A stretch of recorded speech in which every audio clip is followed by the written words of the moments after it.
If choosing the right partner were as easy as wistfully plucking petals from a rose, life would be so much simpler.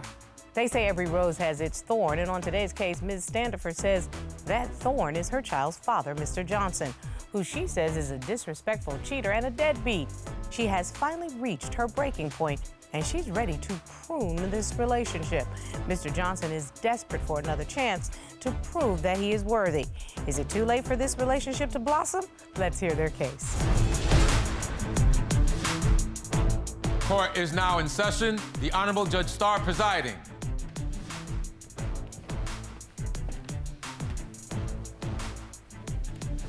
Your Honor, this is the case of Standifer versus Johnson. Thank you very much. Ms. Standifer, Mr. Johnson. Ms. Standifer, you brought this case today because you say you are tired of Mr. Johnson's inconsistency and broken promises to do better. You are here to end your relationship and move on with your life. Yes, Your Honor. And Mr. Johnson, you are here today in hopes of salvaging your relationship. You say Ms. Standifer has overlooked what you have done for your family, and you are here to prove your commitment to her and this relationship. Yes, Your Honor. I see we have a witness here who I will introduce to the court at a later time. Welcome to divorce court. Let's go on and start with you, Ms. Standifer. Why are we in court today? We're in court because I just can't take it anymore. Malik has shown me time and time again that he can't be trusted. He's a liar and a cheater. And I just got to set a better example for my daughter. She's at the age where she doesn't remember a lot, but that's going to change here shortly, and I just got to set a better example. I'm completely done with this toxic cycle. I think that Ms. Standifer has stated very eloquently that she's finished. What do you say, Mr. Johnson? Well, Your Honor, I'm here today to save the relationship. Like she did state, we have the most beautiful baby girl that you'll ever see in your life. She's about to be 1 year old, and I just really want to give her that two-parent home I didn't have growing up, and I want to end that curse in my family and, you know, hopefully start a new trend.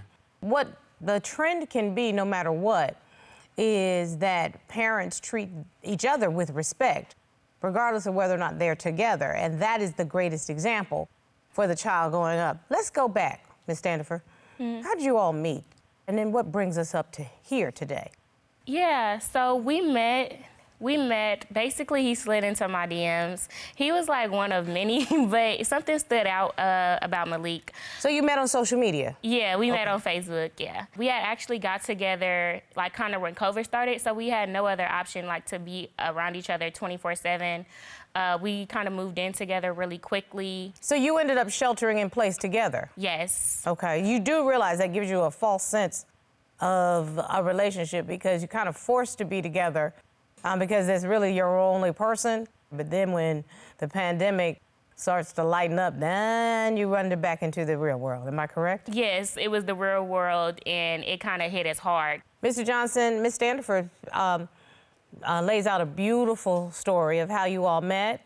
Yeah. That's sliding into the DMs. I find that that's what happens nowadays with that's young the times people. we're living in now. Mr. Johnson, though, tell me what your feeling was when Ms. Standifer told you that she was pregnant with your child. I was just, you know, overwhelmed with excitement because being a father is something that I've always wanted to be.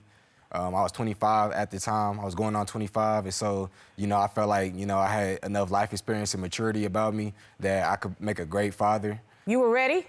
I can't say that I was all the way 100% ready, like maybe financially and, you know, everything else that was going on in my life at the time. Were you prepared to take on the responsibility, though, of a new baby and everything that goes along with that? At that point in time, yes, I felt like I was. All right, all right. So now we have a couple that is looking forward to bringing life into the world and raising the baby together. Ms. Standifer? He said he was ready, but he did a complete switch when it was time for the baby shower. I don't know what he thought. When it was time for the baby shower, he did not show up. He was telling me that he was going to, but he didn't show up at all. Wait a minute. Seriously? Yeah. You had a baby shower for a baby that you all had planned? This was a child you were preparing for? It's not that simple, Your Honor. Okay, then you're gonna have to break it down to me like I'm 6. Okay, so we were on and off at this point in time, and so I was actually unemployed at the time, and the baby shower was being planned without any of my input or say so in it. So I said, why should I have to pay for a baby shower that I'm not able to? And then also, with all the females there, you know, I would have been the only man there. Okay, but excuse me, 20-second timeout. How do you say that you're not involved in the baby shower? The baby is yours. You're the most involved in the whole room. Everybody else can leave. Everybody can leave. Except the mother, the baby, and you. You're the most important person outside of the mother and the baby. Well, like I said, I didn't contribute anything since, you know, I didn't have a job at the time. I'm sorry, Ms. Standifer, did you ask about money? I didn't hear anything about the money part. No, he could have just came and showed himself. I actually have a picture of me by myself, and you know how embarrassing I look in front of my mom, my aunties. Let me see the evidence. By myself, nobody there to take pictures with me. And he didn't, none of his family came. His mom, he didn't. I'm not proud about it. I never said that I was. I've apologized for it multiple times, and that doesn't make it right. You just want to let the past be in the past. But that doesn't make it right. Okay, wait a minute. I'm still gonna have to go back. Mr. Johnson, I don't hear Ms. Standifer saying that she was mad that you didn't contribute financially to the shower. You didn't contribute emotionally. You were not there for her. If this is your baby, a baby that you both proudly just told me you were planning for, you were looking forward to, you were prepared for, is what you said. Yes, ma'am. So why wouldn't you show up? What was that about, sir? Well, like I said, a lot of things happened over that course of time. Within that 6 months, you know, I went from having job and car to not having that, so. Look, that was my first pregnancy, and I have that memory embedded in my mind forever. I don't get to redo that. You gotta admit that is a nice photo. It's a good photo of her. It's a good photo of a single mother. That part. It's a good photo of a single mother. And you can't come in here and brag about how you want to break a cycle, raising a child without a father in the home when you're going to leave the mother of your baby standing there looking like Boo Boo the Fool in front of her whole family and friends. I see your point. I see your point.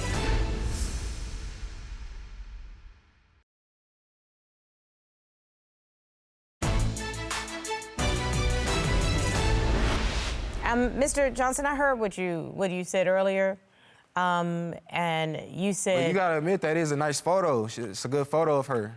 It's a good photo of a single mother. I don't mean to hurt nobody's feelings, but that's what it looks like. That part. It's a good photo of a single mother. And you can't come in here and brag about how you want to break a cycle, raising a child without a father in the home when you're going to leave the mother of your baby standing there looking like Boo Boo the Fool in front of her whole family and friends. I see your point. I see your point. And this was the second time. I mean, so he was supposed to make it up to me. So I was like, okay, you didn't make it. Because I really wanted our family to work. He said, we'll throw our baby a 6-month birthday party. And we were I never heard of that. Is that what y'all do? That's exactly what I say, Your Honor. I've never heard nobody in my life that had a 6-month party. It's a trend? It's a trend. Another social media thing, right? It's a way to post pictures and go and, she's such a good mother. All of us know that Instagram is Insta-brag. We know that, okay? So let's live in the truth. He promised me that he would get the decorations and the cupcakes for her. For her 6-month birthday party. The decorations and the cupcake. Mm-hmm. We must have had we got 2 different recollections of that. You told me the day of you had it. Okay, give me 1 minute. I want to hear the story. Set the stage for me. You already had a baby shower where you were standing up there alone in front of family and friends. So I have to imagine he had to do a whole lot to get back in your good graces. Yes. So now you're back together. The baby is here. And you come to him and say you want to do this 6-month birthday party for the baby. Is that correct? Yes. Tell me exactly what you recall about that conversation. He basically, I don't know if he felt like I guilt tripped him, but I told him that we can do a 6-month birthday party, and he was on board. I don't know if his financial situation changed, but he promised me that he would get the cake decorations. The day came, and there was nothing. My mom had to go to Walmart to get decorations and cupcakes for my daughter because he did not. She didn't have to. She had to. No, it's a picture. Did you bring evidence? She's just sitting on the couch. No cupcakes. I wanted to smash a cupcake in her face and have the cute little memory. She's adorable. And it was nothing. Okay. Mr. Johnson, tag your it. Why didn't Well, I this just feel happen? like she just wasting money having a always his having a excuse. 6-month-old. Wait a minute, hold on. I'm gonna come back again.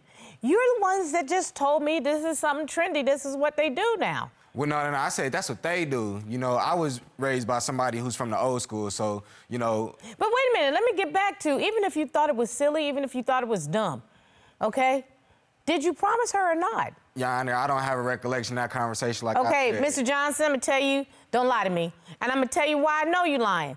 Because after you stood her up for the baby shower and she's standing there by herself, holding her belly in front of her mama and aunties and play cousins, girlfriends from the hood, the whole 9 yards, I guarantee you she wanted to know if you were gonna be there with her. Excuse me, Miss Standifer, am I correct in that? Yes, he definitely promised. It was face to face. It wasn't like text messages or nothing. You definitely promised. My best friend sends me a screenshot of Malik getting curved. Objection, Your Honor. Curved. Overruled. By my best friend's cousin. He like, you're so pretty, you're so beautiful. Like it would be different if she was responding, you're getting curved. There's not even so a phone. nobody wants you but me.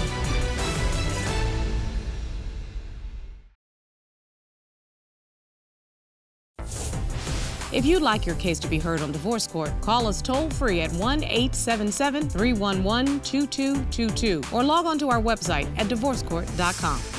Missed a show? Watch full episodes on our streaming platforms and follow us on social media for exclusive content. I would say he's a narcissist because he will say something and then he will say, no, I didn't. Malik, you just said that. What are you talking about? Ms. Standifer, there is no question in my mind that he made you that promise. Now, here's my thing. I don't know what your financial situation is, but anybody can go to the Party City or the Walmart and they have a bag, a little quick $12.99, $14.99 bag of decorations that say happy birthday. Well, Your Honor, if I may, I was taught that $1 saved is $1 earned. I believe that also, but I'm talking about your baby. And more importantly, the relationship that you're trying to fix. It might be silly for anybody else, but if I didn't show up at my baby's shower and I know my woman was mad, the last thing I'm gonna do is promise her something that has to do with the baby and not show up and do that. But the way she spends money, you know. But I got it to spend, though. That's not my fault. But that's my thing. I'm not gonna take on her bad spending habits because she wanna buy $800 wigs, designer, But I can't. I afford it, $2,000 though. designer shoes. I you know, can afford it. That's just not me. My baby has never went without. I just don't want to teach my baby to be materialistic at a young age. You don't think nobody should be materialistic except for when it's time to do stuff for you? Nah, I don't ask nobody for nothing. So Mr. Johnson, something is telling me that these were some red flags that were flagging and waving right from the beginning. So you have only got me through literally the first 6 months of this baby's life, and I see red flags everywhere. It's a level of disrespect. It's more disrespect on top of that, but it's like he was charismatic, he was respectful, but it's just he continued to show his true self. Like, tell me what? Being disrespectful. Like, he had the audacity to inbox my best friend's cousin. We've all went out. We've all hanged around each other. Me, him, my daughter, we was in my bed. We was in our bed, laying down. My best friend sends me a screenshot of Malik getting curved. Objection, Your Honor. Curved. Overruled. By my best friend's cousin. He like, oh, we should work out. You're so pretty. You're so beautiful. Like, and I got the screenshots. Okay. We don't know whose message. When you gonna bless me with the digits? Sure. Like, it would be different if she was responding. That hurts even worse. You're getting curved. There's not even so nobody wants you but me. It's not even a phone number. That's embarrassing. That could be anybody. You don't even have a phone number attached to those messages. And then he stays. When honestly, let me be very clear about this, Mr. Johnson. I take this very seriously. I actually have my court clerks check to make sure that the phone number that's attached is the phone number that is being claimed for. Otherwise, and the only reason why it's not up on that screen is because I don't want to put you on full blast monkey. Right. All right, I'll admit, thank you. It's me in the message, but I got thank you. I got a legit reason, Your Honor. What's the reason? What was the reason? All right, so I first meet Diamond, you know, getting to know each other. She confessed to me that, you know, she might be bi-curious. So, that was before I became a mother, though. Her, like, anyways, her best friend's cousin is a stripper.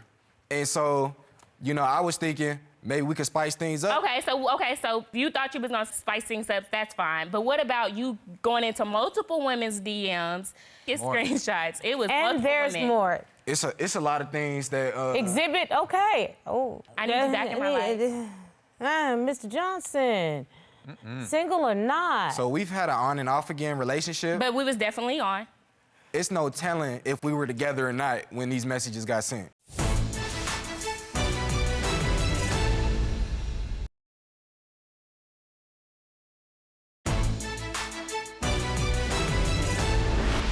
How'd you find the messages? Going through his phone. She's a private investigator, you know. When a man is acting different, Your Honor, you probably know when a man is acting different, talking, you know, about your weight, how you look, there's something going on, and it's most likely in that phone. So yes, I turned into an investigator, and I hacked his phone, and I went in there and seen exactly what I was supposed to So, see. Your Honor, I'm not trying to deflect, but two wrongs don't make a right. So in response to this... Actually, you are trying to deflect, just so that you're clear on what you're trying to do, because, again, you might need to stand in your caughtness. Ms. Standifer, you have 100% clearly shown that your boyfriend has been disrespectful by messaging other women on social media in manners that are reflective of somebody who, if they're not cheating, they want to, okay? They standing at the door of Cheaterville, okay?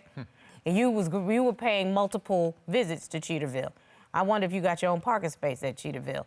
You need to understand that social media sliding in the DMs, that is purposeful cheating. You know that. It's an emotional cheat, and you're doing it on purpose. And the reason I know you know what the ramifications are is because Exhibit A. That's how you met her. That's how y'all ended up living together. That's how you ended up with a baby. So you know exactly what that sliding in the DMs can result in. Text message is one thing, but actions are another. But why are you being disrespectful to her as your woman? Poor judgment on my part. Poor judgment on my part. You can't take accountability. That lack of intimacy and affection Okay. plays into Who that. wants to be intimate when you're cheating? Nobody wants to be intimate. Mr. Johnson, this doesn't look good. I think you admit that, right? It doesn't, but what But came this is first, just the the tip chicken of or the the iceberg. chicken or the egg? Are you suggesting that there was a reason for you to start this behavior?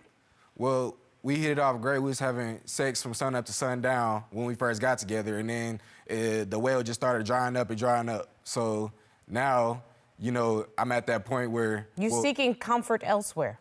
Yes, like I said, I was a ladies' man before I got with Diamond, so, you know, it was not hard for me to talk. It's never been hard for me to talk to Yeah, women about or 60 females. partners, remember? Okay, Mr. Johnson, it's clear to me that this is who you are. This is your behavior. Do you believe people can change? Only if they want to. I believe that if a person wants to change, they can absolutely change, but then they have to make real concerted effort, and they have to show me that they're going to change, because you can show me better than you can tell me. And I would 100% trust and believe actions more than I will trust and believe conversation, because conversation is nothing. What it sounds like is a bunch of excuses. Excuses are tools of the incompetent that build monuments to nothingness. Those who excel in them seldom excel in anything else. So if you want to talk to me about change, then come correct. Don't come for me unless I send for you, young man. I'm not that girl. OG sitting here, okay? Yes, ma'am. Understand. Next time on Divorce Court. This is really about what real relationships are, okay? They're not always easy. I got into his Facebook, and while he was texting me, baby, I love you, I'm done with it, I'm done with all the games, the lying, the cheating, he was texting the other girl, you're the only person that I really connect with, the same day, same time, simultaneous. Horrible. In the message on the right, there's nothing sexual going on there. I'm gonna throw you out. Let me know. Cause that bull that you just pulled, you know exactly what you were doing. You brought a witness today. Miss Standifer, are you related to the plaintiff, Miss Standifer? Yep, that's my sister. Yeah, that's my little sister. And the plot thickens. What in the world are you doing standing next to the defendant? I'm trying to help her relationship because I see he's a good dude. And you think that that is evidence of a good man? Yes.